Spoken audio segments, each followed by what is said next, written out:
All right, we are live with an instant reaction podcast after week one. We'll be doing one of these after every game this year, or certainly every away game, and possibly even the home games. Uh, that's one of the worst performances I've ever seen. That's just one of the most embarrassing, just embarrassing, flat out embarrassing performances I've ever seen in my entire life. The entire organization, the entire Patriots organization, should be sick to their stomach and completely and wholly embarrassed because that team in Miami, they suck. And the Patriots got bullied by that team today. Absolutely bullied. Well, you're coming out hot today, Pat. Yep. Start the season.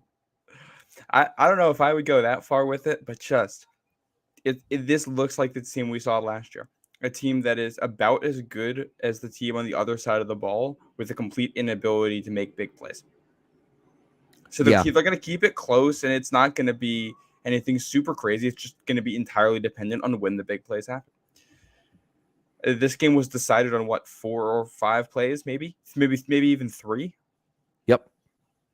And just, which is optimistic in some way because you'd have to hope at some point those plays are going to go your way.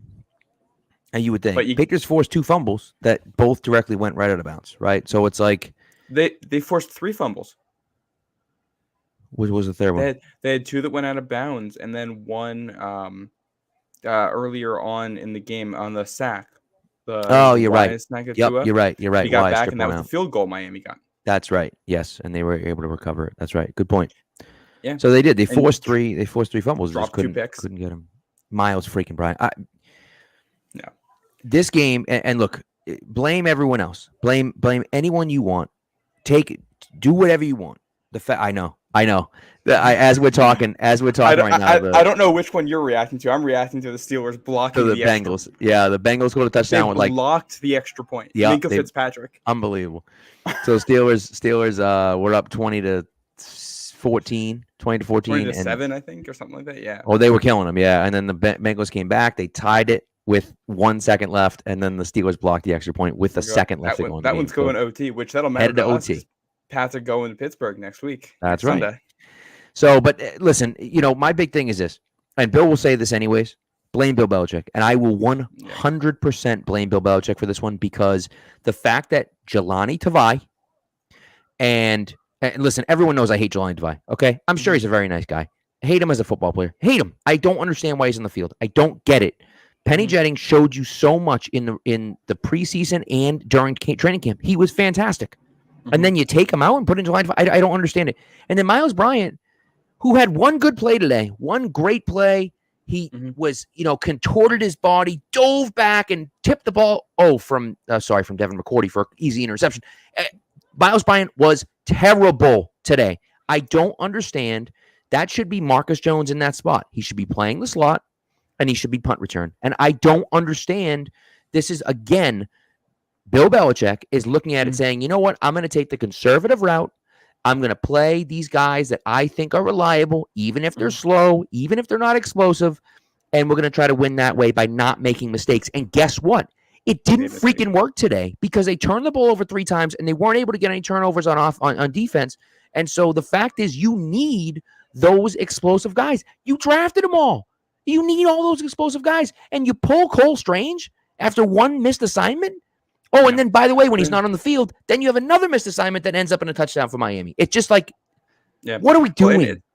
And it's early season stuff. They're rotating. They're trying to figure out the guys. And I mean, the story of this game, it starts on that first possession for the Patriots offense.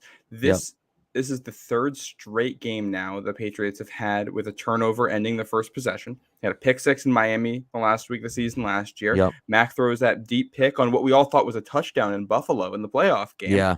And then that play today on what many, including those in the broadcast booth, thought was defensive pass interference. And it's not really, that's not a bad play from Mac. You want Devontae Parker to fight better for that football. Sure and that's do. one of those where you say 50-50 ball, it's really 48-48 with a 4% chance of an interception. This is that pick. They might throw that ball once a game for the rest of the season, and not a single one of them is going to get picked off. Yeah. That's the one that did. You come out, for all the stuff we heard about the offense in training camp, that first possession was awesome. You had guys in motion. Tight ends were blocking really well. Mac was really in command at the line of scrimmage, and they were making that work. I thought it looked pretty good. And then the turnover, and defense holds. You force the sack, you force a fumble, Right. end up forcing them into a field goal. It looks good. And then from that point on, it's just nobody. The only big play they got on offense was Kendrick Bourne with that, or the two. The deep pass to Jacoby Myers, and then a deep pass to Kendrick Bourne. Right. Which those look good. Yeah, the Myers catch was outrageous. Unbelievable. But, again, now, and listen, I love Mac Jones. I think everyone loves Mac Jones around here. He had a bad game. He had arguably his worst game as a Patriot. And the thing is, you're late in the game here. You're down 20-7, and you get the ball backed up at your 5-yard line, and Nelson Aguilar gets 2 or 3 steps on the guy covering him, and you have him wide open, and you just miss it. You just miss it. And that is a throw. He cannot miss that throw. That has to happen. That's a 95-yard touchdown. I mean, there's nobody there. The safety's nowhere near him. He's already outrun the corner. That's a 95-yard touchdown. And all of a sudden, it's 20-14, and everyone in Miami is like, oh, shoot. Here we are. Like, we thought we were running away with this thing. We got him pinned back deep, and bam, they hit a 95-yard touchdown pass on us. And now the game totally flips, right? And now you put the pressure on Miami to try to make something happen, and that's when mistakes happen. And instead, he misses the throw, right? The interception you mentioned, Devontae Parker, I thought it was underthrown. Like, it wasn't a terrible throw, but it certainly wasn't very good. And you want a better throw. He had Jonnu Smith when he had strip sack for a touchdown.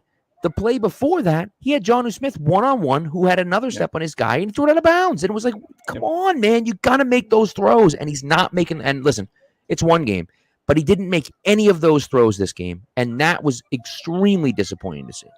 Yeah, and I thought the footwork was a little bit choppy at some points. He's not settled back there, which, hey, if we're talking early season games in Miami with a quarterback looking unsettled behind his offensive line, we've read this one before. We know, we sure have. Yeah, and we've been later into the season with a worse offensive line that has turned things around. Yeah. So we will see what happens. Again, it's communication issues, and that's the plus side of this is that for offense, this game swung on 2 or 3 plays. There's the pick. Those are really the 3 turnovers. But in some ways, you take away the last one. That's when you're trying to fight back late in the game. It's the first 2 that really matter. And they were just one bad luck play and one play where you make one miscommunication and things don't go your way. Miami had plays where they had miscommunications and it just didn't turn into a turnover. Sometimes that's the way the cookie crumbles. Exactly. Yep. But yeah, it's the negative plays. Like the second drive, they're moving the ball. And then you end up getting backed up a little bit. You get in 3rd and long. False start on Hunter Henry. Now you're in 3rd and longer. They pick that up. Great play from Nelson Aguilar. And then Mac Jones gets sacked. Now you're in 2nd and 17. It turns into 3rd and 19. All right. I mean, that drive is over regardless of the other stuff that happened.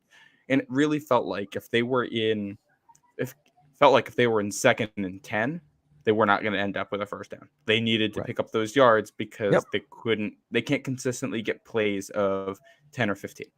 Absolutely. And I don't mind that this offense can't hit the deepest plays. Not everybody's going to do that. And I think missing Tyquan Thornton's probably part of that. But when you can't pick up the chunk plays, that's when things get really hard. If you can't use play action to get 15 yards or 20 yards here and there, hit a tight end up the seam, that's when things get really difficult. And I thought that's where things got bad at the end of the first half. Yeah. That's when how all of a sudden the running game stopped working? Well, that's because they know we can't hit anything and we can't beat man coverage. Right. So they're going to sit there. Blitzing everyone. Yeah, they're going to have one safety over the middle, man coverage everywhere in press, and send everybody else. And if it's a run, they're just running down the ball carrier. It doesn't matter what scheme you're running. You're not going to have enough guys to counter that unless you've got Barry Sanders in the backfield. Right. That's not who Damian Harris is, who I thought he had a very good game. Me too. I thought Ramondre had a very good game. I thought Montgomery had a good game. I thought most individual offensive players had at least decent games. It's just not at the same time. No, that's the problem, right? Is that, it was like, oh, one guy would make a play and one guy would make a play and then this guy would make a play and like it just and then somebody has a negative play. And it's all wiped out. Right. 100%. And it's just like, yeah. I mean, you just can't look at the end of the day. Jack Jones has an interception. That's an easy interception. That has to be an interception. and Tyreek Hill just rips it away from him. And it's just that's one of those things where it's like, man, you gotta Welcome to come the out to play, NFL, kid. rookie. Right. Got to come out to That's the play. point. He's not going to give you the ball. You got to go. You got to go take it. And Yeah. that's And that's where I'm optimistic, because that's the first time he's ever in that situation in the Right. NFL. Let's Right. see how he looks by week 8. Let's see how he looks by Thanksgiving. 100%. But Yeah. it hurts when you can't make one play. Yeah. What I don't understand, and I apologize if it's loud down here. My wife started the laundry right before we went on. Thanks a lot. Appreciate that. But it's one of those things where like that. This is where like, and I'll take it back to Marcus Jones, because everyone knows I love Marcus Jones. Obviously, he was my like draft crush coming into this year. Mhm. And early in training camp, he's running with the ones exclusively. He doesn't play in the first preseason game because they don't play any of their starters in the first preseason game, and he's one of their starters. They literally were so confident with him that they didn't play him in the first preseason game. And then the second preseason game comes, and he doesn't play at all until the very end in garbage time. And then all of a sudden, it looks like he's buried on the depth chart, and it's like, well, what are we doing? Like, I can't get a read on it. I don't understand. I don't understand what happened. What happened between the beginning of training camp when he looked awesome to the end of training camp when they wouldn't even put him on the field. I don't understand. And you get a guy that with that type of explosiveness, especially you're looking for something to happen on the punt team. You're like, we need a big play. We need something to happen. And, with the speed that this kid has and the vision that he has as a punt returner, I don't understand why Miles Bryant's back there, not him. It just doesn't make any sense. And sure, I like Miles Bryant, reliable, but like, come on. Yeah, and he's active. That's the weird thing. If Right. if it was like, all right, we know we're not going to have him as the returner. Exactly. Then we'll put Sean Wade in there. Yes. And let him be the backup corner. I don't. And as far as I know, he didn't get into the game. Not that I saw. Which is weird. I mean, I thought Miles Bryant had at least a fine game. Right? He wasn't. He was okay. He wasn't the issue. The defense only gave up 13 points. Right. It's all things considered, the defense, and it was half of that's on one play, which not really a blown coverage by Jalen Mills, but not as tight coverage as you'd like to see. And then two Patriots running into each other trying to make a tackle. It looked like miscommunication. And 100%. Absolutely was, yeah. Which, I mean, and that's the issue. It's luck that the Dolphins got those plays and the Patriots didn't, but it's also the Patriots couldn't put the Dolphins in opportunities where they're going to miss tackles for the most part. Absolutely. And the other part of it is this, okay? I don't know what Kendrick Bourne did. I don't know what Kendrick Bourne said to Bill Belichick. I don't know what he said to I don't know. But like, I don't understand why he's not on the field. I just don't get it. It just doesn't make any sense. He was their most and Jacoby has always been their reliable receiver. He was Mac's number one target last year. Down the stretch at the end of the season, he was the guy. Him and Mac were together all offseason, working together, hanging out together. It was them two. They were boys all offseason. And then he doesn't play at all. Then he goes in, catches a 48-yard pass. Then they pull him out. And the next play, Nelson Aguilar fumbles and he loses the ball. And it's just like, I don't get it. I don't like, and again, it's another example. And I know Belichick treats, the first few games of the preseason. And so I'm not going to overreact and say this team sucks. Like everyone on Twitter is, oh, this team sucks. And Belichick's the worst coach of all time. I'm not going to do that. But I don't get it. If your quarterback is struggling, and Mac was struggling today, right? And we'll talk about him in a second with the whole X-ray thing. Mac was clearly struggling today. Clearly, there was something wrong. He didn't feel comfortable. Wasn't doing a lot well. Then give him his number one target, the guy he loved throwing to all year last year, the guy he was boys with and hung out with all off season. Throw that guy on the field and see what happens. And as soon as you do, it's a long play. It's such a weird scenario. Like something happened in training camp. I know part of it was that fight. Right. And it sounded like Kendrick Bourne had some equipment violations or something at one point in camp. I think Mike Reese had reported that. Right. Yep. The thing that was also odd about it is kind of we heard about them going up tempo in training camp over the summer. They didn't really get an opportunity to do that today. And I think that's part of it, is that if you go up tempo, especially in this heat, they were rotating guys at just about every position, but the receivers were never on the field long enough that it was worth rotating them. So I think that's part of the reason why Bourne wasn't going in. I think the other thing is they don't want to take Devontae Parker off the field because they like what having him there does for Aguilar. think when Devontae Parker's out there, then you can get Aguilar in the slot and he can get good looks. And it's like, all right, I think Aguilar in the slot is probably a better receiver overall. He could probably do more for you in an offense than Bourne can. And it's like, all right, well, then you're taking Jacoby Myers off the field to put Kendrick Bourne out there. Right. But at the same time, your most explosive looks are going to come with Bourne and Aguilar. Right. If you want to put both of them on the field, you're either taking off Jacoby Myers or Devontae Parker. If you're taking off Parker, you're putting Aguilar in a position where he isn't your most explosive receiver anymore. So it's just, I think that's where once Thornton comes back, I think that could actually help them out a lot when it comes to stretching the field.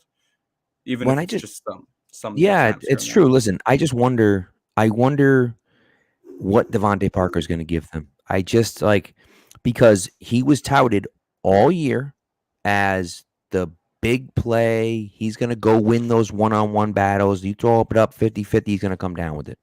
Mm-hmm. Right? And then Xavier Howard, holds his jersey a little bit, so he just gives up on the play. I just don't – he's got to fight through that. And I understand, okay, Howard wins that one-on-one matchup, fine, right? And he just happens to knock it up in the air and Holland picks it off, who, by the way, absolute dirtbag cheap shot on Mac Jones. Just one of the dirtiest hits you'll see all year, especially with a guy at Mac's feet. After Mac threw it, he launches himself at Mac's head. That's as dirty as it'll come. But nevertheless, you want to see more from a guy like Devontae Parker, and that was not enough. And now he's playing his old team, so you think he'd be fired up about it at least. And I saw no fire from him out there, just nothing. And that was frustrating. Yeah. Well, that's where I think it's tough, and that Xavier Howard is one of the better kind of press man corners in the league, especially against big guys with the long arms. So that it's a tough matchup. Obviously, it's in the division, so you'd like to have somebody that can make that one work. Hopefully, when we see him again later this season, Parker's able to figure that one out. Otherwise, things could be interesting for him. Right. But we'll give it a little bit more time on the Parker experiment to see how he looks. I would have liked to see more from him. It's all of these receivers look good when they can get them in space. The problem is none of them are good enough to make defenses back off, and that's what we saw last year. Which is why I thought the offense looked good when they could run the ball and they could do all kinds of stuff early in the game. This offense is good when defenses have to respect everything that's going on. Right. Which in a lot of cases, yeah. No, the guy, I don't mean to interrupt. The guy for me that I think is the biggest playmaker for the Patriots and has an opportunity to be the biggest playmaker for the Patriots is Jonnu Smith. You have to get him more involved because even just those quick dump off plays, I mean, you saw it. He got the ball in his hands and he was electric with the ball in his hands and just get him the ball in space. And if you do that, it's going to open things up. Now someone has to pay attention to him. And it can't really be a safety. It can, but it certainly can't be a corner. He'll just run that guy over. But okay, he's in space. Now he's open. Now you can get him the ball. All right, now we got to worry about Jonnu Smith. So now those guys start to come up. Now Bourne is open, or Myers is open, or Parker's open, or Hunter Henry's open in the seam, or whatever the case may be. I just thought we didn't see enough of that today. And Jonnu had some catches, but it wasn't enough, right? And every time he got the ball in his hands, it looked good. And so it just 3 for 33 for him. And he looked better after the catch than we saw last season. So yeah, I definitely liked what I saw from him. Just if you look at the stats of this game too. First downs, Pats had 17, Dolphins had 18. Yards 271 to 307. That's not that far off. Yards per play, Pats had 5, Dolphins had 5.2. Right. Penalties were about even. Pats 3 for 15, Dolphins 4 for 20. Mm-hmm. It's the one fumble touchdown and the turnovers. That is entirely what this game swings on. Because the defense allowed 13 points on 8 possessions. I was just crunching the numbers on that. That's 1.625 points per possession. The Dolphins had 1.61 last year. That's the same number. This is the same Dolphins offense we saw last year with essentially no defensive drop-off in production, even though you can't get turnovers. Right. And that's the biggest thing is that, but again, like you say, now they forced 3 fumbles, and they should have had an easy pick on just what was just an absolutely horrific throw by Tua. It should have been an easy interception from Accordion. Instead, Miles Bryant knocks it away. But easily could have had 2 picks in this game too. And one of them, even if the offense doesn't do anything, it takes 3 points off the board. Right. Jack Jones gets that one. That's 3 points off the board, and you're in better field position. Because The special teams in this game, I think, were pretty good. Neither team had good starting field position all day long because both teams could move the ball and the punters were pinning them deep. Cody Davis almost blocked that first field goal that the Dolphins had too. He got Yeah, through the line pretty quick. he did. Yeah, And he did a pretty good job on the later field goal attempt too. So it's those couple plays. It's a it's game just of so. inches, It and they're is. losing 3 plays by a foot. Well, and that's the thing, and the hard part for me again, and I just keep coming back to it, but is you know it's the question of why we're playing these reliable players over these explosive players. A guy like Marcus Jones, a guy like Penny Jennings, a guy whoever, right? Kendrick Bourne. If you want to throw Kendrick Bourne in there, right? Take one of the tight ends out the field and put Kendrick Bourne out there. I don't know, right? Like whatever Yeah, whatever you need to do. You know what I mean? And that's the big thing for me is like you know it's just very frustrating. It's very frustrating to see what they're doing. And I know it's early in the season. And listen, I don't want people to freak out. I really don't, because I do think that this team is better than what they showed. I think they're better overall offensively. I actually think they're better overall defensively. the But defense was good. Raekwon McMillan didn't really show me a ton today. Mac Wilson, I thought, had some great plays. Kyle Duggar is an absolute Oh my, monster. He was the yeah, best player on the field on either side of the ball. He was unbelievable. yeah, And so, yeah. like, those are things that I'm happy about. I will say one thing that I'm extremely concerned about, and we'll see how it goes. I was extremely concerned about Trent Brown. I thought the left side of the line wasn't great. I thought there were a few plays where he was in space and couldn't move to get where he needed to go. You obviously had the strip sack, which we can debate about whether that's on Mac or whether that's on Trent Brown, but like you guys see that guy coming, Yeah. and you have to say, "Hey Cole, I'm going to pass this guy," or Ferentz, "I'm going to pass this guy off to you so I can take that guy outside," And and I haven't seen the that's got to replay of happen, that either, but I assume that's also going to be a little bit on Mac for calling protections before. right? You would think, And yeah, also, it's the Dolphins like to blitz. If you right, go up against a team like that, you're not going to get the right protection 100% of the time. So it's also Mac's got to know, all right, I got to get the ball out quicker in some of these plays against Miami because there might be a free rusher. Just it's a lot of little things. yeah. Receivers not winning quick enough. Mac not getting the ball out fast enough, And and and by the it way, all adds up.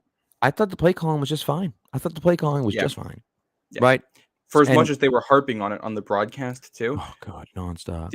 Yeah, and it's part of it. CPS was annoying me today because they weren't given replays of anything, especially any wide angles. So no ability to see what receivers were doing or if anybody was getting down the field. There was that one play call where it was 3rd and 3 and they ran it up the middle with Ty Montgomery. We Yeah, never got a replay on it. no. So I can't give you any analysis here on that play If call. I that if can't. that wasn't an ode, that one and the 2nd and 19 run up the middle for 0 yards. If that wasn't an ode to Josh McDaniels, I just don't know what is. Yeah. But my favorite part of the CBS broadcast today was they come back from commercials late in the game, and Brian Gumbel's like, "Oh, there's lots of Dolphins fans here at Hard Rock Stadium." I really think he like legitimately forgot and thought that the game was in New England because he's like a lot of. I'm like, yeah, they're playing a home game. You would think that there would be a lot of Dolphins fans there, Brian. Like, Yeah. what are you? Or Greg? Is it Greg Gumbel? It must be Greg Gumbel. I don't know. It doesn't matter. One of the Gumbles, whoever it might be. It was like, you dummy. Like, what the Yeah. hell is that comment? It was frustrating. Well, I mean, that Ty Montgomery run, though, it reminded me of what they used to do with James White, which is they'll spread out the field and get the passing back out there. You get a light situation, and you can just run it up the middle. He's quick enough that by the time the defense reacts, he's already picked up 2 or 3 yards. Right. It's what they did for, I think, one of the 2-point no, the last touchdown in the Super Bowl against the Falcons was one of those. That's To right. tie that game up in regulation. So I thought Yep. that's what You're they're right. going for with that Ty Montgomery play. And just I can't tell you why it didn't work. That's why I wish that we had a little bit better production on that, because give us one shot from behind the line of scrimmage so we Anything. can see what the offensive Right. line did. Because if they're Right. running that and there's 9 guys in the box and Miami's, then we can sit here and complain about the play call or Mac making decisions at the line. Maybe a guy just didn't execute. I have no idea. Yeah. I also thought, to a certain degree here, I think we have to give the Dolphins credit too. I mean, the pick in the end zone was a fantastic play by Xavier Howard. It The was. play Yeah. by Tyreek Hill over Jack Jones was a great play to rip that ball away. Yep. You're right. And it's where you want some of those paths to take that next step. We didn't see much of Barmore today. I thought Right. Uche had some good plays. I thought Judon had some good plays. I thought Wise looked really good. I thought the whole defensive line looked good. I thought so too. Yeah, Yeah. Judon played a really nice game. He only gets credit for one sack, but had another one where Tua threw it into the ground, apparently near one of his tight ends That or was something like that. intentional, Grant. Oh my goodness, that I was mean, it's not even absolutely close. But the thing was, technically, one of those guys was a tight end, so I guess but yeah. it's like so dumb. By the way, the Steelers just missed a 55-yard field goal, doinked it off the upright in overtime, so the Bengals are taking That's over fun. again. That is fantastic. The Colts and Texans are still in overtime with 40 seconds left to go. The Texans have the ball, but like at the 50-yard line. So like it's 40 seconds left to go in the game. Who the heck knows what's going to happen? Unless someone throws a pick six, it seems like that game might end in a tie. Oh, boy, nothing says a week one of the NFL season like a pair of ties. Oh baby. So there's 2.5 minutes left to go in the Bengals game. So you never know Yeah. what's going to happen there. But listen, I mean, I think overall it was as bad as I think it was as bad as people had feared, right? And it was worse than I thought it was going to be. I wrote an article today saying I think they'd win, and I really did believe that. Part of it has to do with Miami not being very good, but part of it was I thought the Patriots were legitimately better than they were last year. I really thought that, but unfortunately, that wasn't the case, and I do think that some of those mistakes, a lot of the mistakes they made, were fixable, right? The sack Yeah. that they allowed after getting into Dolphins territory, the sack they allowed that got Cole Strange pulled from the game, that's just a communication error. That's just you have to block that guy, right? And they didn't block that guy. And so that's one of those for me where I looked at it and said, okay, like not great, but that's fixable. That's something that, Trent Brown's playing left tackle for the first time in a few years. Cole Strange playing left guard for the first time ever in his NFL career in a regular season game. So, like, those are things that will get changed up, right? The strip sack, again, is that on Mac? Is that on Trent Brown? I don't know. I think it's probably a combination of both.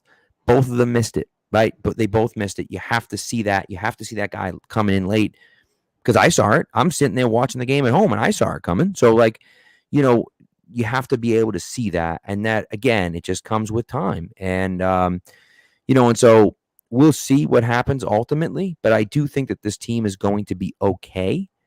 I think they're going to win in Pittsburgh next week. I really do believe that. I think Pittsburgh stinks. Pittsburgh's defense was fantastic today. They still scored 20 points against the Bengals, who were fine, but Joe Burrow threw 4 picks. They're plus five on turnovers today, and it's 20-20 in overtime. So if you just take a little bit better care of the ball next week, you're going to be just fine. But people are going to flip out about this game. I don't blame them. I think we can all be extremely upset for, a few days, even until next Saturday if you want. Shoot, be mad until next Sunday if you want. That's okay. But I think what we have to realize is that this team is going to be better than what we saw today. I believe that. I still believe that to be true. Yeah. I don't think Belichick's lost his edge. So this is what you see. This is what you see at the beginning of the season, and we all hate it, but this is what you see at the beginning of the season. Yeah, and we'll see where things go from here. You're not going to win a lot of games with a -3 turnover differential, regardless of how good you are. They didn't win one last year. This was just like the game in Miami last year. This is just like the game against New Orleans last year. Yep. You allow that defensive touchdown too. I don't think that's going to happen a ton this year. Right. It might not happen again this year. That might be the only one. If that's the only defensive touchdown the Patriots give up, then they're going to be in good shape. So, I mean, we'll see what happens. This is also the third consecutive game that they have never played with a lead at any point, which is frustrating.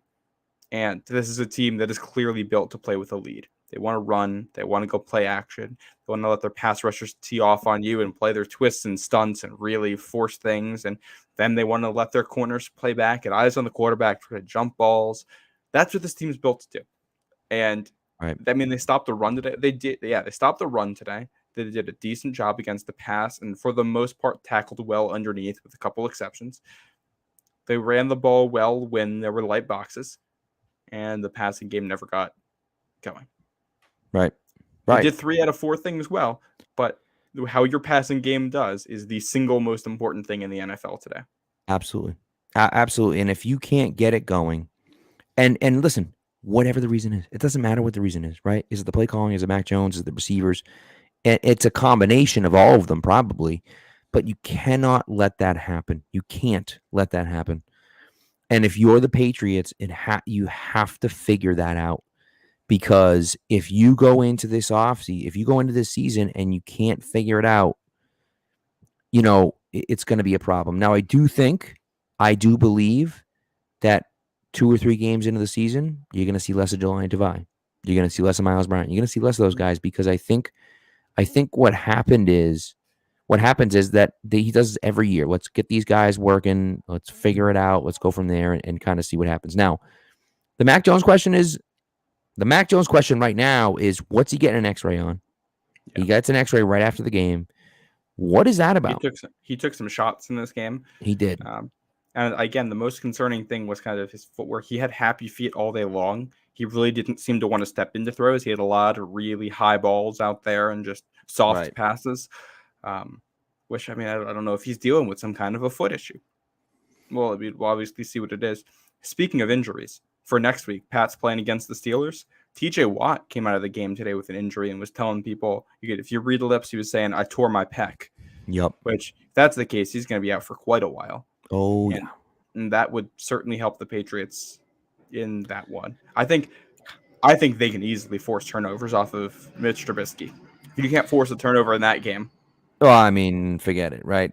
But you have to be able to make those plays. And again, when they give you the ball, you have to take it. You have to. And ultimately they weren't able to do that down in Miami, and they looked just about as bad as you could possibly imagine. And it's just so frustrating to see them play that way against what I think is a bad Miami team. I know people are hyping them up and they're talking about, but I don't see it. I don't see it from that team. And I know they have Tyreek Hill, and that helps them significantly because Tyreek Hill is a guy that, you have to respect the deep ball, but he's also so good at running it short that that's also a challenge because he'll take a 3-yard pass. He has no problem with that. But I thought Jonathan Jones did a pretty good job against him today, all things considered. He had a lot of yards and a lot of catches. He moved the chains, but it was mostly he was picking up 10 yards on his own side of the 50. But once they got over midfield, he wasn't doing much. He wasn't making the biggest plays. Right. He wasn't a difference maker. He was good, but he wasn't a difference maker.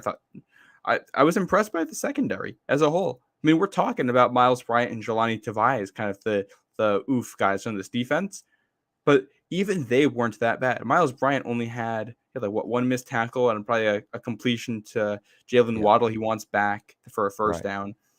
The only thing I can think of that came Jelani Tavai's way was he got beat by Tyreek Hill on a quick out, which I don't care what linebacker you put there. There's not a single linebacker that's he also winning had Hill had the reverse or whatever that Tavai I didn't think played extremely well and missed him. But I mean, look, he got cracked back a little bit on that one. And that's the thing. And listen, I mean, Tavai wasn't that bad, to be honest with you, but you just want guys that I think can be more explosive, and he's not that guy.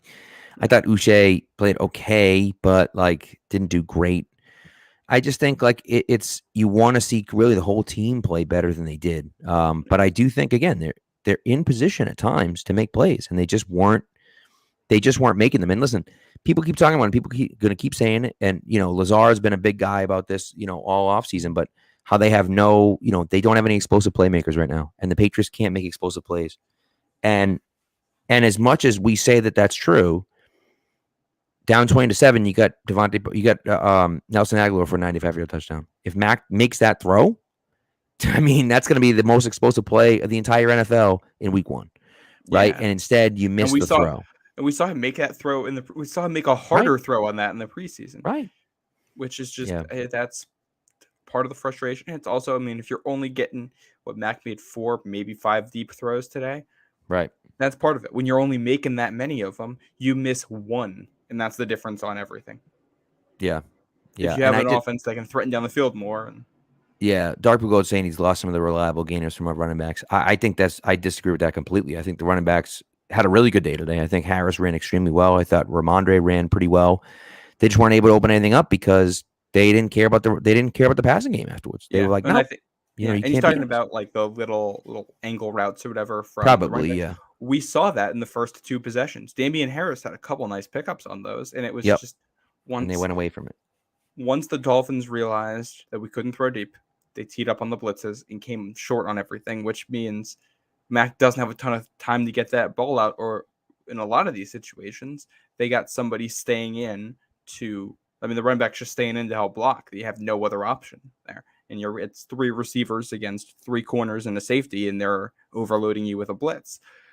You need one of your receivers to win. It's that simple. And you need the receiver that wins to be on the same page with Mac, because he's going to have 2 seconds to make that call and find the open guy. Right. And Mac Jones not available for comment after the game. Will not speak to reporters after the game, and they're saying that he has a back injury. Oh boy. So not good. Not good. Yeah, not what you're looking for. We can talk all we want about this team. If we're relying on Brian Hoyer or Bailey Zappi for any period of time here, no, it's over. Yeah, this team is a 6-win team. The good news is that if that's the case, then you can draft Jackson Smith and Jigba, and all of a sudden your wide receiving core will look a bit better, or maybe there'll be some stud left tackle that you can draft to take out. Well, I thought, by the way, Isaiah Wynn, I thought looked pretty good. He did okay. Mark Wynn looked pretty good. He got benched for a series or two. He did for Kajus, but I didn't get that because he looked fine, at least from what I saw. Most of the problems came from the left side of the line, is what I thought. Yeah. Well, I think, and that's where I wonder about the Strange thing, and I wonder if he wasn't benched due to any mental thing. I wonder if he was benched due to conditioning.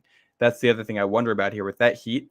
That's possible. Did they come in with a plan saying, all right, we're gonna after a couple of series, we're gonna see how guys are doing and give Ferentz a series, and we're gonna see how guys are doing, and we're gonna give Kajus a series and let things play out. That's a good point. That's a good point. Yeah, which, I mean, that weather. I will say this. Playing as well as they did in those weather conditions, I think it's hard with the amount of stuff going on in this game. They didn't make a massive amount of mental mistakes. I thought they generally hung tough for most of the game. The defense did, especially when the offense isn't really doing a whole lot and the defense is still shutting down the opponent. That's always a good thing to see. Agreed. There was a point where, the Patriots got an extra possession or two in what I thought they would in the fourth quarter. They got a couple extra chances to tie that game up or to score.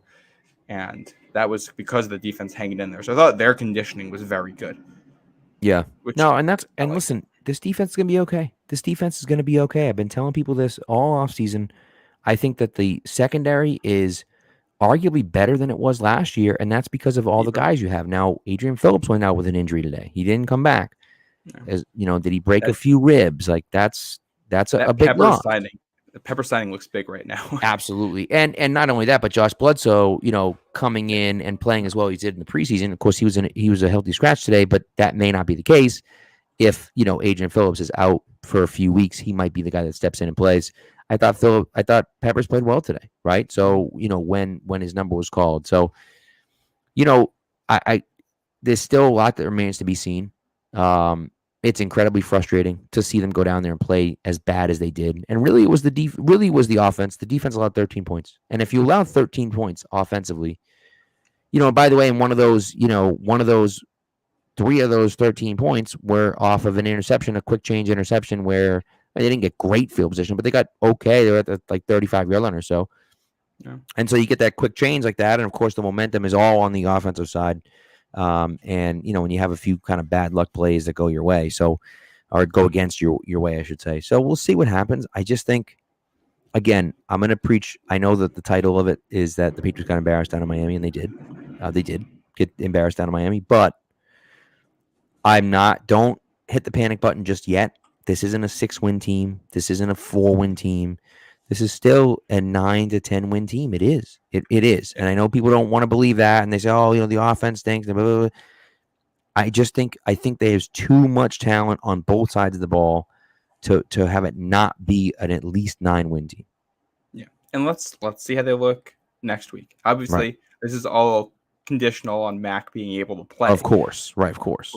But the Steelers are, if the Patriots play like they did today, put aside the next opponent. If they play like they did today, but are even in the turnover battle for the rest of the season, they will be just about 500. They're going to have either 8 or 9 wins.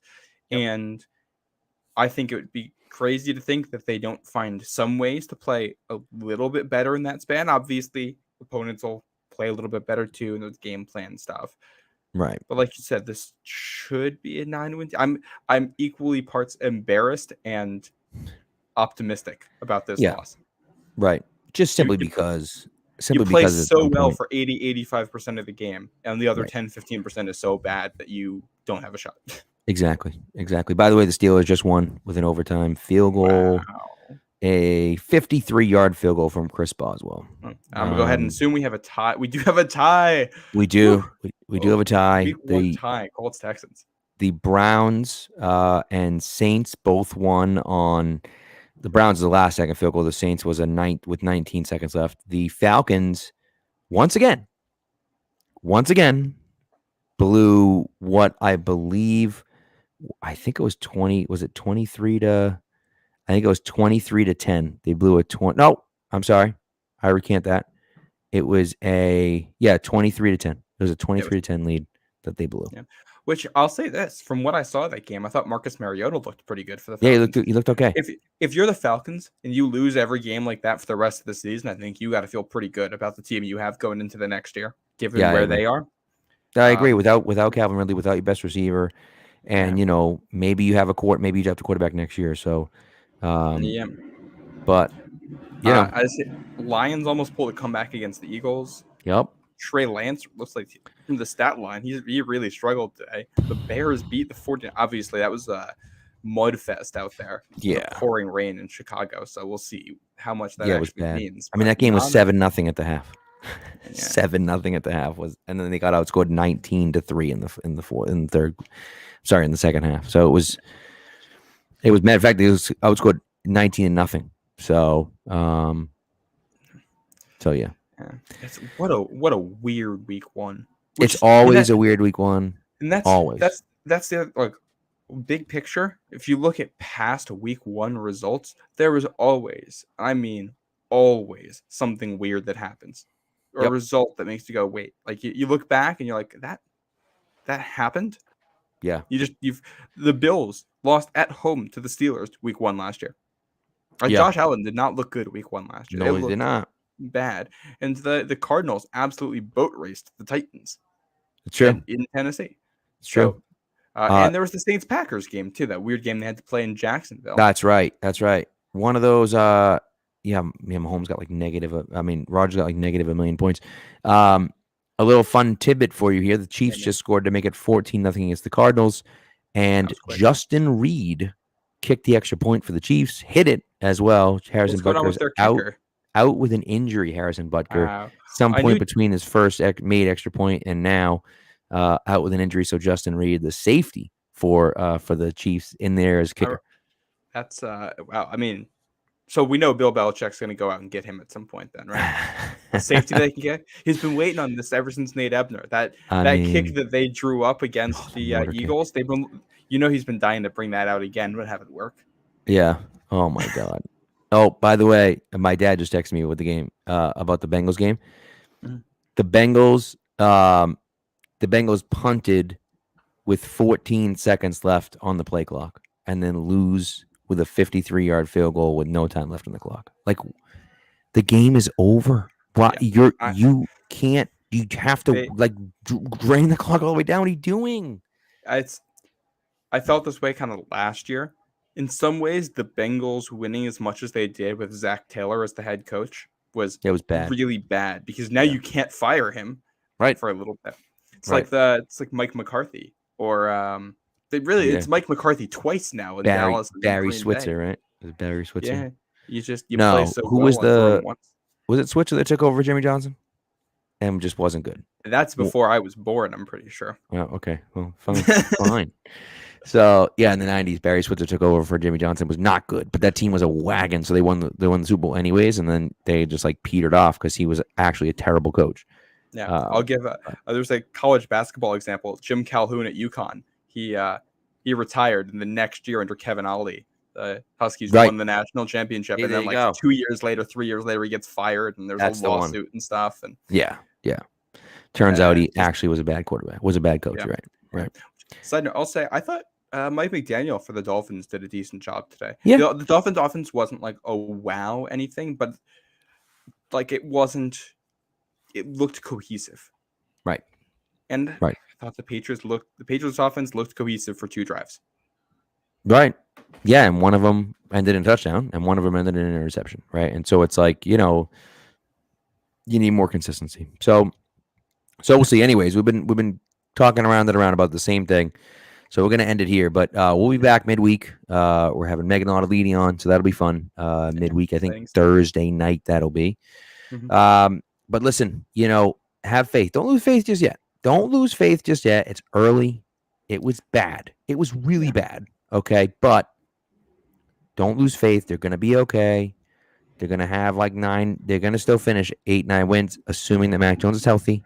Let's pray to God that he's healthy, and then we'll go from there. So it was bad, but again, how many times did Brady go down to Miami and look terrible and then and lose? Like they did it in 04 when they were the best team in the league, and they got smoked down in Miami on Monday night. So it's like it just happens down there. And they were 2-4 to start the year last year, right? And made the playoffs. So, and the way the schedule is this year, something like that happening again really would not be a shock. Right. So, right. Agreed. And and some of these teams now, and again, week 1, right? But they're playing the Colts, and everyone's like, "Oh, the Colts! Oh, they're gonna be." The Colts, tied the Jaguars today, right? And looked pretty bad doing it. We're losing for a good chunk of that game, but right? yeah. Sorry, the Texans today, right? Yeah. And then and then the Browns, who you playing in a few weeks, like the Browns, like I know they ended up winning the game, but like it's the Panthers. They're freaking terrible. Panthers might be the worst team in the league this year, and they had to hold on to win that game late. So, it's some of that stuff for me that I just think like they're going to be okay. And some of these games that maybe we were really worried about, maybe there's not as much to worry about as maybe these teams aren't quite as dominant as we thought. So, but anyways, that's what we got. Appreciate you guys coming through and listening, and yeah, we'll talk to you midweek, and we'll try to be a little bit more positive. Try to be a little more positive midweek, but we'll see. Yeah. Take care, guys.